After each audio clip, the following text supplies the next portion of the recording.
বীজগণিতের এই এমসিকিউ গুলো যদি এখনো হাতে কলমে করো তাহলে তোমার ক্যালকুলেটর ডাস্টবিনে ফেলে দাও। যদি এই রকমের এমসিকিউ থাকে আর এক্স এর মান বের করতে বলে, তো প্রথমে ম্যাথটা ক্যালকুলেটরে উঠাতে হবে, তার জন্য বাই দিতে হবে, তারপর আলফা, তারপর বন্ধনী দিলে এক্স আসবে, তারপর প্লাস দিতে হবে।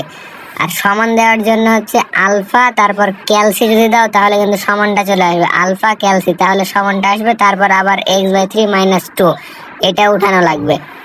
তারপরে তোমাকে চাপ দিতে হবে শিফট সলভ, মানে শিফট ক্যালসি, মানে ওখানে যেটা হলুদ হলুদ কালার মিল থাকবে, শিফট আর ক্যালসি চাপ দিলে হচ্ছে এক্স এর একটা ভ্যালু আসবে, মানে তোমাকে ক্যালকুলেটর বলবে যে এক্স এর মানটা কত হবে। তুমি এখানে যা ইচ্ছে দিতে পারো, তো আমি এখানে দিলাম তোমার 50। এখন ক্যালকুলেটর একটা মান দিবে যে আসল এক্স এর মানটা কত হবে এক্স্যাক্টলি।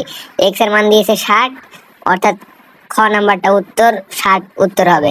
এটা একবার হলো প্র্যাকটিস করো এবং ফলো করে সেভ করে রাখো পরবর্তী দিন ভিডিও পাওয়ার জন্য।